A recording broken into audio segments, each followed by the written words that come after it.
दोस्तों नमस्कार, मैं उदय आप सभी का आपके अपने YouTube चैनल प्रोमिनेंट क्लासेस पर स्वागत करता हूं। दोस्तों आज की जो हमारी वीडियो है वो नंबर पर आधारित है। अब आप सोच रहे होंगे कि नंबर के बारे में तो आपको पहले से ही पता है, तो मैं आपको ऐसा क्या सिखा दूंगा। मैं सिखाऊंगा नहीं, मैं बस आपका कॉन्सेप्ट क्लियर करूंगा, क्योंकि हमारी पूरी मैथमेटिक्स किस पर डिपेंड्स है? सिर्फ नंबर पर। अगर हमें नंबर के बारे में ही पता नहीं होगा कि किस किस तरीके से नंबर को बांटते हैं, ये डिवाइड किया जाता है, तो हमें मैथमेटिक्स के जो क्वेश्चंस हैं उनको हम अप्रोच नहीं कर पाएंगे।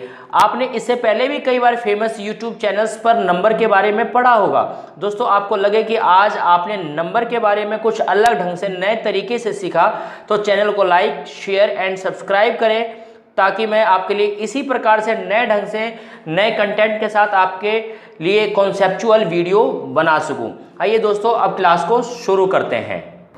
हम पढ़ने वाले हैं दोस्तों क्लासिफिकेशन ऑफ नंबर, लेकिन इससे पहले हम जहां से नंबर का जन्म हुआ है हम उसको समझते हैं, जो कि है हमारा क्या? Number line. दोस्तों नंबर लाइन को हिंदी में कहते हैं संख्या रेखा। क्या कहते हैं फ्रेंड्स? संख्या रेखा। दोस्तों मैंने जैसे कि यहाँ पर एक नंबर लाइन बना रखी है, अब मैं क्या करता हूँ, यहाँ पर एक नंबर ले लेता हूँ। यहाँ पे मान लीजिए मैं यहाँ ले लेता हूँ, यहाँ पे 0, इसके बाद मैं यहाँ ले लेता हूँ 1, इसी प्रकार यहाँ मैं 2, यहाँ 3, 4, 5, 6। इस तरीके से क्या करा है मैंने, यहाँ पे नंबर्स ले लिए। दोस्तों ये इस तरह से चलता जाता है, कहाँ तक? इनफाइनाइट तक चलता जाता है। इसी प्रकार इधर की तरफ मैं क्या करता हूँ, यहाँ ले लेता हूँ -1, यहाँ -2, -3, -4, -5, -6। इस तरीके से मैंने क्या करा दोस्तों, यहाँ पर भी नंबर ले लिए हैं, और ये चलता जाएगा कहाँ तक? माइनस इनफाइनाइट तक। अब दोस्तों एक बात बताइए मुझे, अगर मैं आपसे कह दूं कि भाई आप मेरे को ना 0.45 को इस नंबर लाइन पे शो करिए, तो आप क्या कहेंगे? तो आप कहेंगे सर देखिए ये जो नंबर है वो 0 और 1 के बीच में आएगा, 0 और 1 के बीच में आएगा। तो हम क्या करेंगे कि 0 से 1 के बीच में ना 100 टुकड़े कर लेंगे। कितने टुकड़े कर लेंगे दोस्तों? इस प्रकार से 100 टुकड़े कर देंगे। तो जो हमारा 45वां हिस्सा होगा, कौन सा दोस्तों? 45वां जो पार्ट होगा, 45वां जो टुकड़ा होगा, वो दोस्तों क्या होगा? 0.45। इसी प्रकार आपसे मैं कहूँ कि भाई ऐसा है 0.35 को नंबर लाइन पे शो करिए, तो आप कहेंगे सर देखिए 0.35 जो है 0 से 1 के बीच में आएगा, 0 से 1 के बीच में आएंगे। तो हम क्या करेंगे कि यहाँ पर ना हम इसके 100 टुकड़े कर लेंगे। कितने टुकड़े करेंगे दोस्तों? इस प्रकार से 100 टुकड़े कर लेंगे। उसका जो 35वां टुकड़ा होगा दोस्तों, वो जो टुकड़ा होगा वो कितना होगा? वो 0.35 होगा। ये इस तरीके से हम क्या कर सकते हैं दोस्तों, नंबर्स को नंबर लाइन पे शो कर सकते हैं। मान लीजिए कि मैं आपसे बोल दूं कि 1/7 को नंबर लाइन पे शो करिए, तो आप इसको कैसे करेंगे? तो आप कहेंगे कि ये जो नंबर है ये भी 0 और 1 के बीच में आएगा, तो हम क्या करेंगे 0 से 1 के बीच में 7 टुकड़े कर लेंगे। कितने टुकड़े कर लेंगे दोस्तों? 7 टुकड़े इस तरीके से। और इसका जो पहला टुकड़ा होगा दोस्तों वो क्या होगा? 1/7 होगा। तो दोस्तों इस तरीके से हम क्या करते हैं दोस्तों, इन नंबरों को हम नंबर लाइन पे शो करते हैं। तो दोस्तों ये सारी बातें तो आपको पहले से भी पता थी, लेकिन दोस्तों अगर मैं आपसे कहूँ कि भैया ऐसा है, आप √2 को नंबर लाइन पे शो करके दिखाइए। किसको कह रहा हूं मैं दोस्तों? √2 को किस पे शो करना है? नंबर लाइन पे आपको शो करना है। तो आप क्या कहेंगे? तो हम सभी जानते हैं कि √2 जो है उसकी कोई एग्जैक्ट वैल्यू नहीं निकाल पाया है। क्योंकि उसकी एग्जैक्ट वैल्यू नहीं निकाल पाया है, इस वजह से दोस्तों हम इसको नंबर लाइन पे शो भी नहीं कर सकते हैं। क्योंकि ये जो √2 है इसकी जो हम जनरली वैल्यू जानते हैं वो 1.42 यही, लेकिन लोगों ने क्या करा है, इसको लाखों तक तो निकाल लिया, लेकिन इसकी कोई एग्जैक्ट वैल्यू नहीं है। अगर इसकी एग्जैक्ट वैल्यू नहीं है तो हम इसको नंबर लाइन पे भी शो नहीं कर सकते हैं। लेकिन दोस्तों इसका एक तरीका है नंबर लाइन पे शो करने का। वो तरीका क्या है? अब वो तरीके को जानते हैं। दोस्तों यदि हमें √2 की वैल्यू को नंबर लाइन पे शो करना है तो हम क्या करेंगे कि हम यहाँ पर 0 से 1 के लिए एक अपनी तरीके से अपने तरफ से क्या करेंगे, यहाँ 1 यूनिट का डिस्टेंस ले लेंगे। क्या ले लेंगे दोस्तों? 1 यूनिट का डिस्टेंस ले लेंगे। इसी प्रकार हम क्या करेंगे, इसके ऊपर भी 1 यूनिट का डिस्टेंस ले लेंगे इस तरीके से। अब क्या करेंगे, यहाँ पर दोस्तों हम क्या करेंगे, ट्राइंगल की फॉर्म यानी ट्राइंगल के शेप में एक बना देंगे। हम सभी जानते हैं यदि हमें ये हाइपोटेन्यूस निकालना है तो हम दोस्तों क्या करेंगे, यहाँ पाइथागोरस थ्योरम अप्लाई करेंगे। और दोस्तों जो पाइथागोरस थ्योरम है वो ये है कि बेस का स्क्वायर और परपेंडिकुलर का स्क्वायर इज इक्वल टू होता है दोस्तों हाइपोटेन्यूस का स्क्वायर। तो इस तरीके से हम क्या करेंगे, जब इसकी वैल्यू निकालेंगे बेस का स्क्वायर हो जाएगा हमारा दोस्तों 1 और परपेंडिकुलर का हो जाएगा 1। इस तरीके से इसकी वैल्यू आएगी 1, इसकी भी 1 आ जाएगी। और जब इसको ऐड करेंगे ये हो जाएगा हमारा 2 और ये जो स्क्वायर है इधर आ जाएगा दोस्तों ये रूट में। तो इस तरीके से हाइपोटेन्यूस दोस्तों हमारा कितना आ गया, √2 यहाँ पर आ गया। अब दोस्तों हम क्या करेंगे, प्रकार से यहाँ तक खोलेंगे और इसकी जो चाप होगी इस तरीके से लगाएंगे। अभी जहाँ पर इस लाइन को ये टच करेगी, हमारी जो पेंसिल की नोक जहाँ टच करेगी वो वैल्यू क्या होगी, वो हमारी √2 होगी। और इस तरीके से क्या करते हैं, हम इस वैल्यू को नंबर लाइन पे शो कर सकते हैं। इसी प्रकार दोस्तों हम क्या कर सकते हैं, नंबर लाइन पे √3 को भी शो कर सकते हैं। लेकिन आपको एक बात ध्यान रखनी है, अगर आपको कोई भी वैल्यू जो है नंबर लाइन पे शो करनी है तो उससे पहले आपको n-1 यानी कि उसमें से एक कम पहले उसका आपको नंबर लाइन पे शो करना पड़ेगा। जैसे मान लीजिए अगर आपको √3 का नंबर लाइन पे शो करना है तो आप क्या करेंगे, 3-1 पहले आपको √2 बनाना पड़ेगा, उसके बाद ही आप क्या कर सकते हैं, √3 को आप नंबर लाइन पे शो कर सकते हैं। लेकिन दोस्तों यदि आपसे मैं कहूं कि भाई आप मेरे को √-2 को नंबर लाइन पे शो करें, तो दोस्तों हम सभी जानते हैं कि स्क्वायर रूट वाली जो वैल्यू है उसको अगर हमें शो करना है तो उसका एक बेसिक मेथड है और वो मेथड है पाइथागोरस थ्योरम होती है दोस्तों। और अगर हम पाइथागोरस थ्योरम ले लेते हैं कि ये हमारा इसी प्रकार से एक ट्राइंगल बनेगा और जब इस ट्राइंगल के अंदर ये जो वैल्यू है, ये जो हमारा ट्राइंगल जो बना इसमें हमारा दोस्तों ये बेस होगा और ये हमारा परपेंडिकुलर होगा। दोस्तों मुझे ये बताओ कि ये जो बेस है वो कैसी लेंथ हो सकती है, तो दोस्तों ये माइनस वाली भी हो सकती है और प्लस वाली भी हो सकती है, यानी कि पॉजिटिव भी हो सकती है, ये नेगेटिव भी हो सकती है।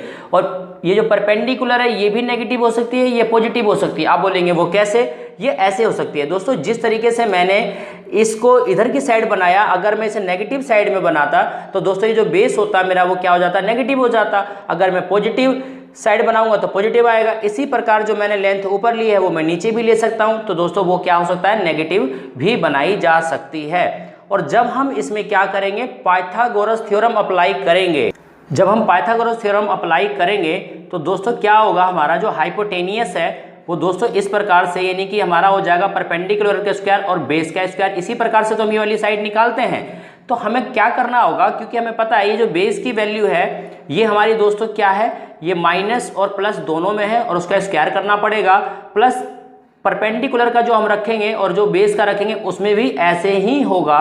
और फाइनली दोस्तों जब हम इसका स्क्वायर निकालेंगे तो क्या होगा, जब इसका स्क्वायर करेंगे चाहे माइनस का करें या प्लस का, हमारा आंसर तो पॉजिटिव में आना है। इसी प्रकार हमारा इसका भी जब स्क्वायर करेंगे तो ये भी हमारा दोस्तों आंसर किस में आएगा। और हमें अच्छी तरीके से पता है कि जब दो पॉजिटिव वैल्यू को जोड़ेंगे तो उत्तर हमेशा हमारा किस में आएगा फ्रेंड, पॉजिटिव में आएगा। यानी कि ऐसी कोई वैल्यू है ही नहीं, ऐसी कोई चीज़ अस्तित्व में है ही नहीं जो माइनस में है जिसको हम नंबर लाइन पे शो कर सकें, क्योंकि दोस्तों ये माइनस में आ ही नहीं सकता है। यानी हम कहें तो -√3 -√5 इस तरीके का कोई नंबर हम रिप्रेजेंट नंबर लाइन पर कर ही नहीं सकते हैं। कहने का मेरा मतलब ये है कि ये जो नंबर्स हैं ये सिर्फ और सिर्फ हमारे साथ इमेजिनेशन में रहते हैं, रियल में ये हमारे साथ नहीं है। और क्योंकि ये वास्तव में हमारे साथ नहीं है इसीलिए दोस्तों इन नंबरों को हम क्या कहते हैं, इमेजिनरी नंबर कहते हैं। अब आइए समझते हैं क्लासिफिकेशन ऑफ नंबर। दोस्तों अब हम क्या करते हैं, नंबर को दो भागों में बांटते हैं। जो हमारा नंबर होता है, एक होता है दोस्तों हमारा रियल नंबर, क्या होता है दोस्तों, रियल नंबर। और जो हमारा जो दूसरा होता है वो दोस्तों क्या होता है, इमेजिनरी नंबर। कौन से दोस्तों, इमेजिनरी नंबर। इमेजिनरी नंबर होते हैं और एक होता है रियल नंबर। इमेजिनरी नंबर क्या होते हैं और रियल नंबर क्या होते हैं, अब हम इसको समझने का प्रयास करते हैं। दोस्तों यदि आपसे मैं कहूँ कि भाई आप मुझे, क्या मैं एक को नंबर लाइन पे शो कर सकता हूँ, तो आप कहेंगे सर बिल्कुल एक को हम नंबर लाइन पे शो कर सकते हैं। क्या 2 को कर सकते हैं, आप कहेंगे सर बिल्कुल कर सकते हैं। क्या 22/7 को मैं नंबर लाइन पे शो कर सकता हूँ, तो ये भी हम नंबर लाइन पे शो कर सकते हैं। यदि मैं 3.5 को नंबर लाइन पे शो करना चाहूँ तो क्या मैं इसको कर सकता हूँ? तो आप कहेंगे सर इसको भी आप नंबर लाइन पे शो कर सकते हो। इसी प्रकार मैं पाई को भी नंबर लाइन पे शो कर सकता हूँ। दोस्तों √2 है, क्या मैं इसको नंबर लाइन पे शो कर सकता हूँ? तो इसको भी कर सकता हूँ। √3 को कर सकता हूँ? बिल्कुल कर सकता हूँ। यानी कि ये जितने भी हमारे नंबर हैं, यानी जिन नंबरों को हम क्या करते हैं दोस्तों नंबर लाइन पे शो कर सकते हैं, वे सभी नंबर क्या कहलाते हैं दोस्तों? रियल नंबर कहलाते हैं। क्या कहलाते हैं दोस्तों? रियल नंबर कहलाते हैं। यदि अब आपसे कोई पूछ ले व्हाट इज रियल नंबर, ये रियल नंबर किसे कहते हैं, तो आप उसको सीधा सा आंसर दें, ऐसे नंबर जो नंबर लाइन पे रिप्रेजेंट किए जा सके उनको हम क्या कहते हैं दोस्तों? रियल नंबर कहते हैं। इसी प्रकार यदि आपसे मैं कहूं कि √-2 को क्या हम नंबर लाइन पे शो कर सकते हैं, तो आप कहेंगे सर नहीं, ये नंबर एग्जिस्ट वास्तव में करते ही नहीं है। इसीलिए ये दोस्तों क्या है, ये इमेजिनरी नंबर है, ये सिर्फ और सिर्फ हमारे साथ कल्पना में है, इसको हम नंबर लाइन पे शो कर ही नहीं सकते हैं। उम्मीद करता हूँ आपको ये बात मेरी समझ आ गई होगी, इमेजिनरी नंबर कौन से होते हैं और रियल नंबर हमारे कौन से होते हैं। दोस्तों जो नंबर का तीसरा पार्ट होता है वो होता है हमारा दोस्तों कॉम्प्लेक्स नंबर। कौन सा होता है दोस्तों? Complex number. कॉम्प्लेक्स नंबर का मतलब है सम्मिश्र संख्या। कौन सा दोस्तों? सम्मिश्र संख्या। अब ये कौन सी संख्या होती है दोस्तों? सम्मिश्र संख्या का मतलब यहाँ पर ये है जब रियल नंबर और इमेजिनरी नंबर दोनों ही नंबर आपस में मिल जाएं। जैसे मान लीजिए मैं यहाँ 3 लिखता हूँ और यहाँ प्लस माइनस एक इमेजिनरी नंबर इस तरीके से मैं लिख दूँ, तो दोस्तों यहाँ पे आप देख सकते हैं कि एक जो नंबर है हमारा वो क्या है? रियल है, जबकि दूसरा नंबर क्या है दोस्तों? इमेजिनरी नंबर है। जब ये दोनों नंबर मिल जाते हैं तो उसको हम क्या कहते हैं दोस्तों? कॉम्प्लेक्स नंबर कहते हैं। उम्मीद करता हूँ आपको इतनी बातें मेरी समझ आ गई होगी। अब आगे बढ़ते हैं। अब हम दोस्तों क्या करते हैं, इस रियल नंबर को फर्दर डिवाइड करते हैं। दोस्तों अब जो हमें समझना है वो हमें समझना है रियल नंबर।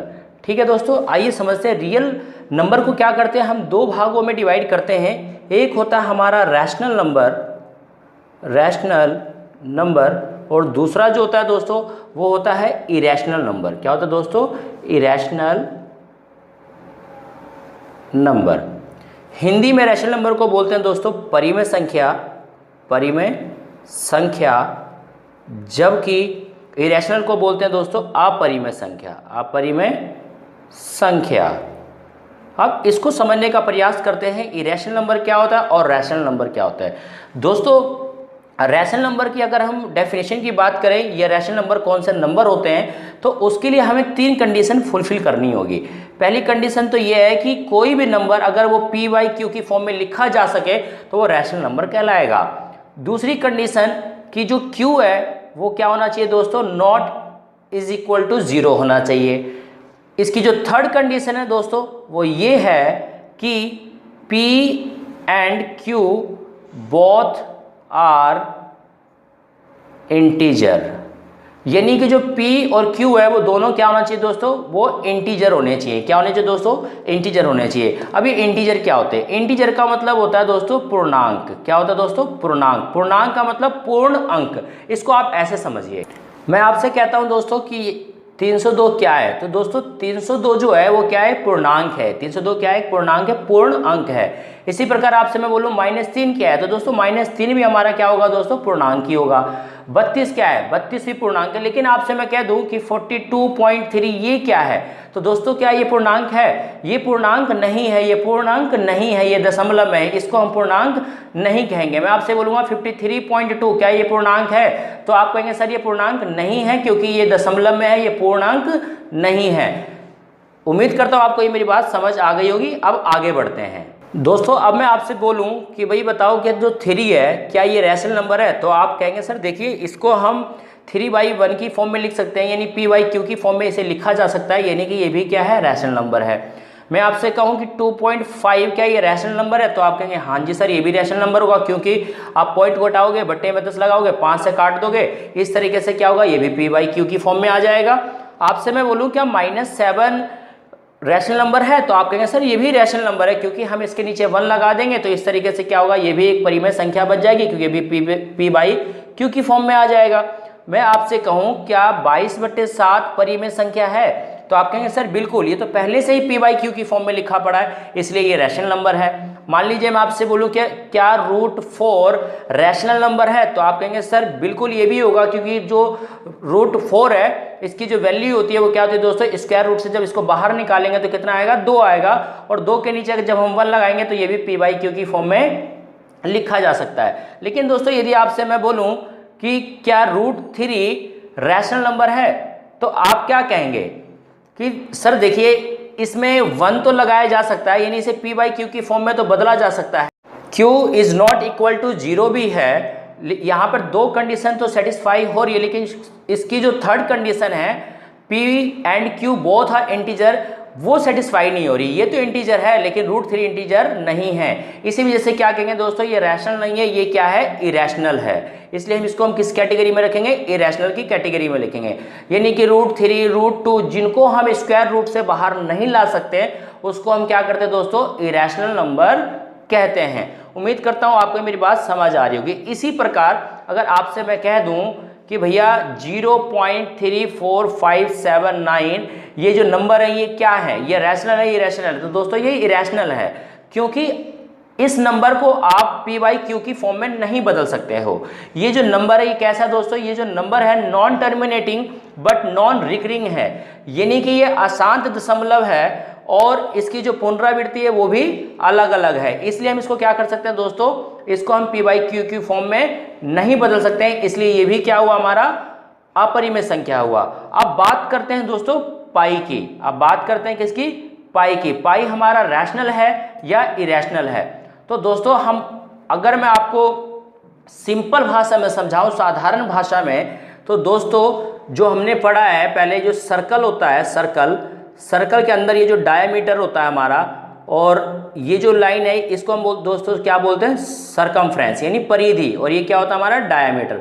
तो दोस्तों जो सरकमफ्रेंस और डायमीटर का जो अनुपात होता है इसी को हम क्या बोलते हैं, इसी को हम क्या बोलते हैं दोस्तों, इसी को हम पाई बोलते हैं। और छोटी क्लासों में क्या करते हैं, हम इस वैल्यू को 22/7 लेकर चलते हैं और इसी से हम क्या करते हैं, अपने क्वेश्चन का सॉल्यूशन निकाल लेते हैं। लेकिन क्या होता है, बड़ी बड़ी क्लासों में ये बड़ी बड़ी जब दूरियां हमें निकालनी होती है, प्रकाश वर्ष की जब दूरी निकालनी पड़ती है, तो हमें जो पाई की वैल्यू लेनी पड़ती है वो 3.14 इस तरीके से ये चलता ही जाएगा, इसकी कोई एग्जैक्ट वैल्यू है ही नहीं। और ये क्या है, non terminating but non recurring number है। इसी वजह से क्या होता है दोस्तों, ये जो हमारा पाई है वो क्या होता है, इरेशनल नंबर होता है। उम्मीद करता हूँ आपको ये मेरी पाई वाली बात समझ आ गई होगी। अब दोस्तों इसी प्रकार आपसे अगर मैं पूछूं कि भैया बताइए 5 रैशनल नंबर है, तो आप कहेंगे सर 5 रैशनल नंबर है, इसको p/q की फॉर्म में लिखा जा सकता है। लेकिन अगर आपसे मैं पूछूं क्या 0/5 यानी 0/5 क्या ये रैशनल नंबर है, तो आप कहेंगे सर ये बिल्कुल रैशनल नंबर होगा। अब ये कैसे होगा, क्योंकि हम सभी जानते हैं 0 के बट्टे में नंबर है p/q, और जो q है यानी नीचे वाला नंबर वो 0 भी नहीं है, और ये 0 अपने आप में कंप्लीट इंटीजर होता है। तो ये भी दोस्तों क्या होगा, ये भी हमारा एक रैशनल नंबर होगा।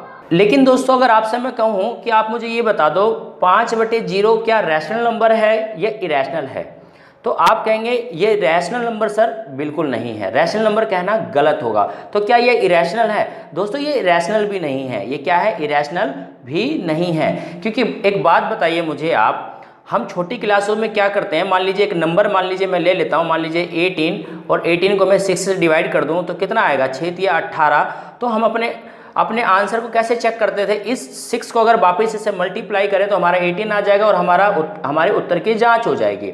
अब दोस्तों आपसे मैं बोलता हूँ यहाँ पे ऐसा क्या नंबर रखा जाए कि हमारा 5 आ जाए, तो आप कहेंगे कि सर यहाँ पे 1 रख लो, दूसरा बच्चा कहेगा कि सर 2 रख लो, तीसरा बच्चा कहेगा कि इसमें 4 रख लो, 5। इस तरीके से हम इसमें नंबर रख सकते हैं। लेकिन किसी भी सूरत में क्या होगा दोस्तों, हमारा 5 नहीं आएगा। इस तरह से ये जो नंबर है क्या है दोस्तों, ये अनडिफाइंड है। ठीक इसी प्रकार अगर आपसे मैं बोलूँ कि जैसे 0/0 ये रैशनल होगा, ये इरेशनल होगा। तो दोस्तों एक बात बताओ, मान लीजिए मैं इसके इक्वल में यहाँ को बताओ क्या ऐसा नंबर लूँ जिससे ये मेरा 0 आ जाए। तो आप कहेंगे सर एक काम कीजिए, आप इसमें 0 रख लीजिए। क्या रख लीजिए दोस्तों? 0। इस तरह के कोई बच्चा बोलेगा 1 रख लीजिए, इसी तरह कोई बोलेगा 2 रख लो, फिर 3 रख लो। तो दोस्तों क्या मेरा ये सारे आंसर सही है? ऐसा बिल्कुल नहीं है। क्या हर बच्चा सही बोलने लग रहा है? ऐसा कुछ नहीं है, हर सूरत में मेरा आंसर 0 आने लग रहा है। यानी कि दोस्तों ये जो 0/0 ये भी क्या है? एक अनडिफाइंड नंबर है। दोस्तों इसी प्रकार अगर आपसे मैं पूछूं कि ये 0.32 पे बार लगा हुआ है, क्या ये रैशनल है या नहीं है? तो दोस्तों इसको p/q के फॉर्म में बदला जा सकता है, इसलिए ये भी क्या होगा दोस्तों? ये भी एक रैशनल नंबर होगा। दोस्तों अब आपका ये जो रैशनल और इरेशनल का कॉन्सेप्ट है, उम्मीद करता हूँ आपको वो क्लियर हो गया होगा। दोस्तों अब जो हम रैशनल को फर्दर डिवाइड कर रहे हैं, किसमें? 2 पार्ट में। हम रैशनल नंबर को क्या कर रहे हैं दोस्तों? फर्दर और आगे तक डिवाइड कर रहे हैं। कितने पार्ट्स में? 2 पार्ट में हम इसको और डिवाइड कर रहे हैं। एक होता है हमारा दोस्तों इंटीजर। क्या होता है? इंटीजर। इसी प्रकार जो दूसरा पार्ट है दोस्तों हमारा, वो क्या है? डेसिमल। क्या होता है फ्रेंड? डेसिमल।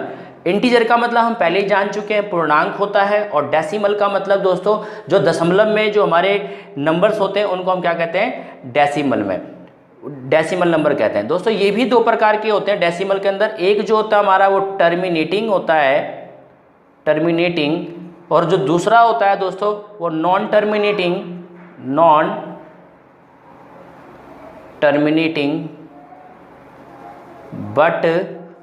बट रिकरिंग होता है दोस्तों। क्या होता है? रिकरिंग। इसका मतलब क्या है? इसका मतलब क्या है? नॉन टर्मिनेटिंग बट रिकरिंग क्या है? टर्मिनेटिंग का मतलब दोस्तों ये है कि ऐसे नंबर जो कि किसी एक दशमलव के बाद, कुछ नंबर के बाद अपने आप वो क्या हो जाए? रुक जाए। जैसे मान लीजिए 0.35, जैसे मान लीजिए 0.45, ये पूरी तरीके से इस तरह से क्या दोस्तों ये टर्मिनेट हो गया, जिसको हम हिंदी में बोलते हैं शांत दशमलव। इसी प्रकार वे नंबर जो नंबर रिपीट होते जा रहे हैं, जैसे 32 ऐसे चलता जा रहा है, अब इसको हम क्या करेंगे? ये नॉन टर्मिनेटिंग है, यानी कि ये अनंत तक है, ये कभी समाप्त नहीं होंगे। बट रिकरिंग है। रिकरिंग का मतलब इसकी पुनरावृत्ति हो रही है, यानी बार बार रिपीट हो रहे हैं। तो ये नंबर भी किस में आते हैं दोस्तों? ये भी हमारे रैशनल नंबर में होते हैं। ये मैंने आपको पहले ही बता दिया है। अब बात करते हैं हम इंटीजर की, कि इंटीजर को और फर्दर किस तरीके से डिवाइड कर सकते हैं। दोस्तों मैं आपको इसका साधारण और सिंपल तरीका बताऊंगा इंटीजर्स को समझने का। आइए अब आगे बढ़ते हैं और इसको भी हम नंबर लाइन से ही समझने का प्रयास करते हैं। दोस्तों अब हम इंटीजर को समझने लग रहे हैं, आप इस बात को ध्यान रखिएगा। दोस्तों यहाँ मैंने एक नंबर लाइन बनाई है, और इस नंबर लाइन में ये जो 0 के बाद जो नंबर है, यहाँ से जो पॉजिटिव नंबर हैं, इन नंबरों को हम क्या कहते हैं दोस्तों? Positive integers. क्या कहते हैं? Positive integer. दोस्तों इसी तरीके से जो यहाँ 0 के बाद के जो नंबर है, इनको हम क्या कहते हैं? इनको हम कहते हैं नेगेटिव इंटीजर्स। क्या कहते हैं फ्रेंड? Negative integer. और ये जो बच गया बीच में 0, ये अपने आप में कंप्लीट नंबर है, इसलिए इसको क्या कहते हैं हम? 0 इंटीजर। क्या कहते हैं? 0 इंटीजर। दोस्तों ये जो 0 है, ये पॉजिटिव, ये नेगेटिव, इस तरीके से कहना गलत है। ये अपने आप में कंप्लीट है, इसे प्लस या माइनस का साइन लगाना गलत होता है। आइए दोस्तों अब आगे समझते हैं। फ्रेंड ये जो हमारा पॉजिटिव इंटीजर है, पॉजिटिव इंटीजर को ही हम क्या कहते हैं? हम दोस्तों कहते हैं इसको नेचुरल नंबर। क्या कहते हैं फ्रेंड? इसे नेचुरल नंबर। यानी पॉजिटिव इंटीजर का ही जो दूसरा नाम है वो दोस्तों क्या है? नेचुरल नंबर, जिसको हिंदी में हम क्या कहते हैं? प्राकृतिक संख्या। क्या कहते हैं दोस्तों? प्राकृतिक संख्या। दोस्तों इसी प्रकार अब मैं आपसे कहूं कि 0 क्या है, इसके बाद जो 0 है वो क्या है दोस्तों? 0 जो है वो हमारा क्या होता है? उसको हम बोलते हैं 0 इंटीजर। और दोस्तों 0 जो है ना, वो 0 भी प्राकृतिक संख्या नहीं है। जैसे मान लो अगर आपसे मैं काउंटिंग लिखने के लिए कहूँ, अगर जो जितने लोग हैं वो क्या कहते हैं कि प्राकृतिक संख्या बताओ, तो वो कहते हैं 1 2 3 4, इस तरीके से वो लिखते चले जाएंगे। उसके बाद 10 भी आएगा, ऐसे 302, इसी तरह कई नंबर आएंगे। तो दोस्तों इसमें तो 0 आ गया। तो भाई अगर 0 आ गया तो इसका मतलब वो तो लोग ये कह सकते हैं कि ये क्या है? प्राकृतिक संख्या है, क्योंकि 0 तो इसमें आ रहा है। तो दोस्तों लेकिन मैं आपको बता दूं 0 प्राकृतिक संख्या नहीं है। जो 0 है, इस 10 का मतलब है कि 10वां आपका जो 10वां स्थान है वो आपका इसमें दिखला रहा है, ना कि हम इसको ये बताने लग रहे हैं कि जो 0 है वो क्या है? प्राकृतिक संख्या है। उम्मीद करता हूं आपको ये मेरी बात समझ आ गई होगी। तो दोस्तों आपको ये बात क्लियर हो गई कि पॉजिटिव इंटीजर को ही क्या कहते हैं, हम नेचुरल नंबर कहते हैं, जो कि कहाँ से स्टार्ट होता है, वो 1 से स्टार्ट होता है, 1 2 3 4 5 इस तरीके से ये चलता जाता है इनफाइनाइट तक। दोस्तों अगर आपसे मैं कहूँ कि मुझे इस नंबर लाइन में आप वो नंबर बता दो जो नॉन नेगेटिव है, नॉन नेगेटिव इंटीजर, तो आप कहेंगे नॉन नेगेटिव यानी नेगेटिव वाले हटा के। तो दोस्तों ये नॉन नेगेटिव नंबर है, इनको हटा देते हैं हम। जब नॉन नेगेटिव को हटाएंगे तो कौन से बचेंगे, सिर्फ और सिर्फ हमारे पॉजिटिव नंबर। और दोस्तों ये जो 0 है यानी इसको हटा दे तो हमारे पास जो नंबर आएंगे वो क्या आएंगे दोस्तों, 0 1 2 3 4 इस तरीके से ये नंबर चलते जाएंगे। और इन्हीं नंबरों को हमने मैथमेटिक्स में क्या कहा है, होल नंबर कहा है। क्या कहा है दोस्तों, होल नंबर, यानी कि इसको हम बोलते हैं पूर्ण संख्या।